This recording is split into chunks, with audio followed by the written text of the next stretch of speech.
We have clearance, Clarence. Roger, Roger. What's our vector, Victor? Enough is enough! I have had it with these monkey-fighting snakes on this Monday to Friday plane! Everybody strap in!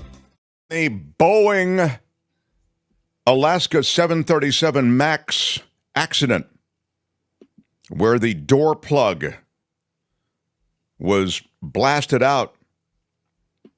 There is a whistleblower report that says that the plug was, again, they say plug, it's that door, right?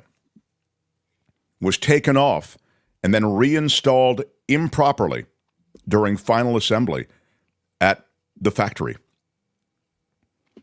An anonymous whistleblower has alleged that Boeing is at fault for the near disaster on board an Alaska Airlines jet, saying that the fuselage, which is a ding word, the fuselage panel that blew off was removed for repair, then reinstalled improperly at the Washington factory. The whistleblower, who appears to have knowledge of Boeing's manufacturing records, detailed how they believe the door plug, again the door, came to be removed and misinstalled. They identify themselves as a current Boeing employee and say that the 4 bolts that would have prevented the Alaska Airlines Boeing 737 MAX 9 jet from losing the door at 16,000 feet were reinstalled improperly at the Boeing factory in Washington. If true, that would make Boeing primarily responsible for the accident, rather than the supplier Spirit Aerosystems. That's a supplier we've talked about. They've had a lot of issues with quality control. They originally installed the panel on the jet. That was in Wichita, right? That's where that Spirit Aerosystems is. Quote, the reason the door blew off is stated in black and white in Boeing's own records.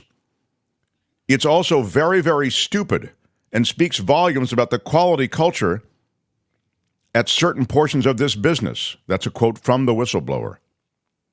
There are 4 bolts that prevent the mid-exit door plug from sliding off of the door stop fittings that take actual pressurization loads in flight, and these 4 bolts were not installed when Boeing delivered the airplane. Our own records reflect this. That is, Boeing records reflect this. According to the Seattle paper, which you, I think, look to on some of these issues involving Boeing because they report on Boeing regularly, when a cabin is pressurized, 6 stop fittings around the door press against corresponding stop pads. Don't you feel like you know more about these door plugs than you ever thought you'd ever know? Yeah. And why only 4 bolts for the door? Especially if it's a door plug or they have to fill this door panel area that they know is never going to be a door and just going to be a wall instead. Right. Why wouldn't they have put way more bolts in there just to make sure? I don't know. Well, I mean, it's essentially being held on by pressure, I think. When a cabin is pressurized, 6 stop fittings around the door plug press against the corresponding stop pads. That's what holds it in place, as I say. Okay. They say the only way for the plug to have blown out is if it's moved, which can only happen if the stop fittings are not aligned with the stop pads, which is exactly what happens when it's open for maintenance. 4 key bolts that prevent upward movement during flight could not have been in place.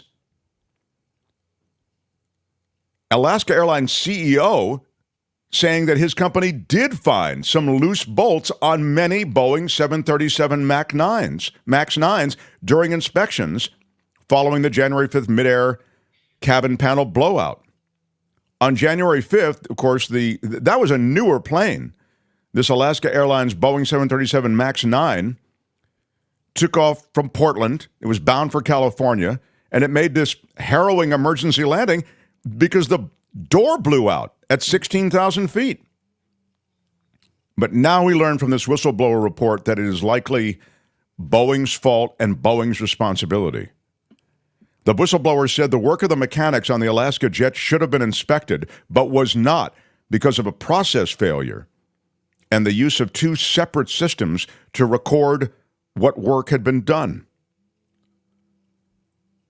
It's beyond scandalous. It may leave Boeing in a situation where they're legally liable, right? They had a one-day quality stand-down pause at their Renton, Washington factory to evaluate ways to improve production and safety concerns. This was after the accident, of course. But internal communications to Boeing employees said, quote, the first of the stand-downs will be held for the 737 program. Production, delivery, and support efforts will pause for a day so that teammates can take part in working sessions focused on quality. They, in essence, set up a workshop with hands-on learning, reflection, and collaboration to identify where quality and compliance can be improved. This is again from the memo. But now, again, because of this whistleblower, it looks like the work is just shoddy. I mean, when you cut through it, you see how the fail-safe mechanisms, the mechanisms that are in place to make certain that things get done right and rechecked, they're not there. I always hate it when my door plug blows out, says John Watson. Yes, and there's that too. But Slap that's the some latest tape on there, Mark. Just put a couple pieces of tape and you're good. I mean, sadly, that may be what they've been getting away with. Meanwhile, the FAA has approved a path for the Boeing 737 MAX 9s to return to operation. No applause for that. Do you really think they've had time to thoroughly check them all? There's only one way to find out, Kim. No. Yeah, I'm with Kim. No. Oh, yeah. Boeing CEO David Calhoun yesterday saying the FAA finally approved a set of inspection criteria for the 171 grounded 737 MAX 9 planes that, if followed, could return the aircraft to service. But he learned yesterday that his company, Boeing, faces yet another investigation into its safety issues. This from the FAA, quote, the January 5th Boeing 737-9 MAX incident must never happen again. And the FAA said it would not grant any production expansion of the 737 MAX lineup while its safety probe of Boeing continues. But the FAA cleared the way for the planes to return to the air, especially Alaska and United. They've faced hundreds of cancellations a day because of the grounding, as you know. Quote, the exhaustive enhanced review our team completed after several weeks of information gathering gives me and the FAA confidence to proceed to the inspection and maintenance phase. That's the FAA Administrator, Mike Whitaker. So each of the 171 grounded aircraft must be inspected, including the bolts, fittings, and guide tracks for the door plug, the piece of fuselage that flew off, right? The process also includes tightening fasteners and performing detailed inspections of dozens of associated components. I thought that was done on a routine basis, but apparently not. In a statement Wednesday, Boeing said, quote, it will continue to cooperate fully and transparently with the FAA and follow their direction. As you know, I feel and in the lawsuits around the MAX crashes, it was revealed essentially total regulatory capture, that Boeing really owns the FAA. They were told to self-police with those MAX aircrafts and the software system that led to the crashes in Africa. We will return each MAX 9 aircraft to service once this thorough inspection process is complete, said the Executive Vice President and Chief Operations Officer at United. We are preparing aircraft to return to scheduled service beginning this Sunday. Wow. That's Stories from the Sky for today. This has been Stories from the Sky. The captain has turned off the seatbelt sign, and you are now free to move about the cabin. I left out one of my favorite stories, though, didn't I, Albert? Yeah, I think we might have some time to fit it in. Albert, I believe the bylaws of the show require you, since I have another Stories from the Sky story, to run the open again. And I'm sorry, it's weird, but it is required. When we set the show up, we have the bylaws, and they are quite specific about this. Mm-hmm. So, again, apologies to everyone who's seen the first Stories from the Sky. This is a turbo, one-story turbo Stories in the Sky. I move that we suspend the rules. Well, the bylaws don't. We have clearance, Clarence. Roger, Roger. What's our vector, Victor? Enough is enough! I have had it with these monkey-fighting snakes on this Monday to Friday plane! Everybody strap in! I mean, how can Kim just move for things? This isn't a city council meeting. There's nothing in the bylaws about moving for something. You said there were bylaws. Your Honor, I'm allowed Your Honor, I call for a recess, Your Honor. How dare you, Kim? All right. Your Honor, I'd like to ask for a recess.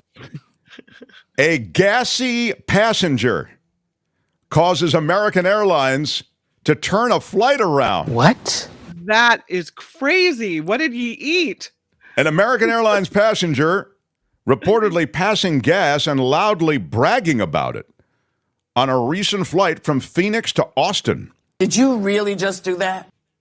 A fellow flyer documented the smelly incident on a subreddit post. The plane was forced to return to the gate, and the passenger was removed. Good day, sir. The incident documented by this Reddit user. Sayonara, sucker. I was seated near the row where the situation occurred, he wrote in Reddit. While the airplane was still at the gate, saw and heard audibly disgruntled, maybe hung-over man. He said, "You thought that was rude? Well, how about this?" And he proceeded to loudly pass gas. Oh. I mean, how bad does your flatulence have to be for the plane to turn around? But the transgression didn't end there. Transgression is a dang word. The man who just purposefully passed gas moments ago decides to loudly and condescendingly say, "Yeah, everybody, let's just eat the smelliest food possible all at the same time." Wow, this guy sounds like a total jerk. If you don't like it, you can fly private, he said. I think we all agree you're the rude one here, said one person back to him. Yeah. That's just so low class, somebody said. They went back to the gate. A flight attendant came back, informed the passenger who was passing gas that he will not be staying on the flight. And he said, "I don't understand." And she tells him that they'll talk about it off the plane. Get your farty butt off my plane. He gets up, grabs his bag, quietly exits the plane. We all breathed a sigh of relief when he was removed. And the trip was only delayed 15 to 30 minutes. So well done. Yeah. And that, my friends, is Stories from the Sky. This has been Stories from the Sky. The captain has turned off the seatbelt sign, and you are now free to move about the cabin. Hi, it's Mark, and I thought that was great. Hit the notification bell. You'll know whenever there's a new video being dropped, and please subscribe to our channel to help us save the universe.